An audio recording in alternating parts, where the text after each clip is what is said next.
Hello दोस्तों, बहुत बहुत स्वागत है आपका आज के वीडियो में। आज हम बात करने वाले हैं SBI magnum mid cap fund के बारे में, क्योंकि इसने पिछले कुछ समय से एक साल के अंदर अंदर बहुत ही खराब परफॉर्मेंस दिया है, अंडर परफॉर्म रिटर्न बना के दिया है। तो बहुत सारे लोगों ने यहाँ पर कमेंट किया था कि सर क्या हमें SBI magnum mid cap fund में बने रहना चाहिए या एग्जिट करके हमें किसी और मिड कैप फंड में चले जाना चाहिए। तो यहाँ पर हम आपको टोटल एनालिसिस करके बताएंगे, विथ डाटा आपको दिखाएंगे कि अगर आप SBI magnum mid cap fund में इन्वेस्टेड है तो आपको इन्वेस्टेड रहना चाहिए या इस फंड से निकल जाना चाहिए। सबसे पहले हम रिटर्न की बात करेंगे, ठीक है। अब रिटर्न देखिए, अगर किसी ने एक साल पहले इसमें 1 लाख रुपए लमसम और 10,000 की एसआईपी एक साथ की होती तो उसका पैसा जमा होता 2,20,000 रुपए और उसकी वैल्यू बनती यहां पर 2,52,000 रुपए, मतलब 20% के आसपास का उसे रिटर्न मिलता। वहीं अगर हम बात करें कोई इसमें सिर्फ एसआईपी किया होता 10,000 रुपए का एक साल पहले, तो उसका पैसा जमा होता 1,20,000 रुपए, उसकी वैल्यू बनती 1,28,000 रुपए। सिर्फ 13.37% का रिटर्न, सिर्फ 13% के आसपास का रिटर्न है। ये एक ऐसा रिटर्न है जो कोई एक्सपेक्ट नहीं करता म्यूचुअल फंड में, क्योंकि म्यूचुअल फंड में लोग ज़्यादातर एक्सपेक्ट करते हैं कि हाँ, हमें कम से कम 15% से ज़्यादा का रिटर्न तो मिले जरूर, कम से कम 15% का रिटर्न तो जरूर मिले। यही एक कारण है कि पिछले एक साल में इस फंड ने थोड़ा रिटर्न अंडर परफॉर्म दिया हुआ है, जिसके कारण लोगों के मन में शंका है कि क्या वो इस फंड में बने रहें या निकल जाए। सब कुछ हम डिटेल में बात करेंगे। अगर हम बात करें पिछले 3 साल का डाटा देखा जाए तो पिछले 3 साल में अगर किसी ने इसमें 10,000 रुपए का एसआईपी किया होता और 1 लाख रुपए का लमसम किया होता तो उसकी वैल्यू यहाँ पर पैसा जमा होता 4,60,000 रुपए और उसकी वैल्यू बनती कंपाउंड होके 6,60,000 रुपए के आसपास, और यहाँ पर उसको 20% के आसपास का रिटर्न मिलता। वहीं अगर हम बात करें पिछले 3 साल में अगर किसी ने सिर्फ एसआईपी किया होता, लमसम नहीं सिर्फ एसआईपी किया होता, तो उसको यहाँ पर पैसा जमा होता, उसको 10,000 रुपए की एसआईपी किया होता तो पैसा जमा होता 3,60,000 रुपए और यहाँ पर वैल्यू बनती उसका 5 लाख रुपए के आसपास। रिटर्न उसका बनता 22% के आसपास, 22% के आसपास का रिटर्न बनता। तो यहाँ पर कुछ लॉन्ग टर्म में यहाँ पे पैसा बनते हुए दिख रहा है। यहाँ पर अगर पिछले 5 साल का भी डाटा देख लेते हैं एक बार। 5 साल में अगर हम देखेंगे कोई यहाँ पर अगर 10,000 रुपए की एसआईपी किया होता पिछले 5 साल में, तो उसका यहाँ पैसा जमा होता 6 लाख रुपए और वैल्यू बनता यहाँ पर 11 लाख रुपए से ज़्यादा यहाँ पर वैल्यू बनता। रिटर्न उसको मिलता है यहाँ पर 26% से ज़्यादा का उसको रिटर्न मिल जाता। मतलब यहाँ पर अगर आप देखेंगे तो रिटर्न अच्छा बनते हुए दिख रहा है लॉन्ग टर्म में।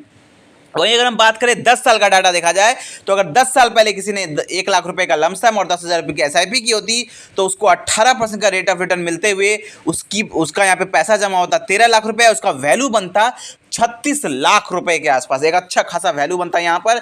वहीं अगर 15 साल की बात करें, 15 साल पहले अगर किसी ने 1 लाख रुपए का लमसम और 10,000 की एसआईपी की होती इस फंड में, तो उसका रिटर्न बनता 18% के आसपास और यहाँ पर उसका पैसा जमा होता 19 लाख रुपए और वैल्यू बनती 98 लाख रुपीस।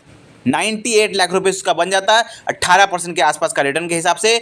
अगर किसी ने, ये 19 साल पुराना फंड है, अगर सिंस इंसेप्शन की अगर हम बात करें, कोई अगर 19 साल पहले जब ये फंड नया नया आया था उस समय अगर किसी ने 1 लाख रुपए का लमसम और 10,000 की एसआईपी चालू की होती तो उसका यहाँ पे पैसा अभी तक जमा होता 23,80,000 रुपए और वैल्यू बनती उसका 1,65,00,000 रुपए। रिटर्न उसका बनता 17.05% का रिटर्न उसका बनता, अगर जब से ये फंड मार्केट में आया है इंसेप्शन, ठीक है। वहीं अगर हम बात करें, अगर इसमें सिर्फ किसी ने एसआईपी किया होता, चलिए लमसम नहीं किया होता 19 साल पहले जब ये फंड लॉन्च हुआ था, तो सिर्फ एसआईपी अगर 10,000 का किया होता तो उसका पैसा जमा होता 22,80,000 रुपए और वैल्यू यहां पर बनता उसका 1,48,00,000 रुपए उसका वैल्यू बनता।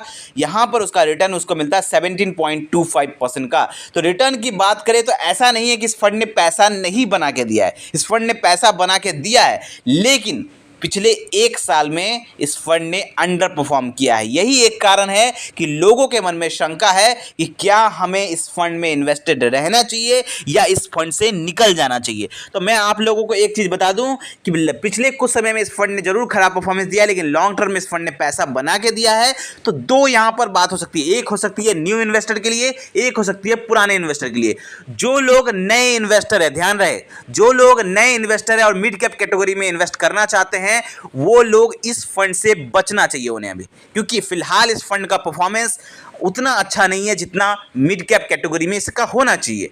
तो इसे इस फंड में इन्वेस्ट नहीं करना चाहिए। अगर कोई नए इन्वेस्टर है तो उन्हें चूज करना चाहिए Motilal Oswal mid cap fund, जो कि काफी बढ़िया परफॉर्मेंस दे रहा है मिड कैप कैटेगरी में, या कोई और मिड कैप आपको चूज करना चाहिए। एसबीआई मैग्नम आपको चूज नहीं करना चाहिए इन्वेस्टमेंट करने के लिए अगर आप नए इन्वेस्टर हैं, तो नए मिड कैप में इन्वेस्ट करना चाहते हो। लेकिन अगर आप पहले से मिड कैप इस फंड में इन्वेस्टेड है, अगर आपने पहले से SBI magnum mid cap fund में इन्वेस्ट किया है 5 साल पहले, 6 साल पहले, 10 साल पहले या 3 साल पहले, जब भी आपने इन्वेस्ट किया है, तो आप यहां पर पेशेंस बनाए रखें, क्योंकि इस फंड ने रिटर्न पास्ट में बना के दिया है। तो पूरे चांसेस है कि आने वाले टाइम पर भी रिटर्न बना के देगा। लेकिन यहां पर आपको पेशेंस रखना होगा।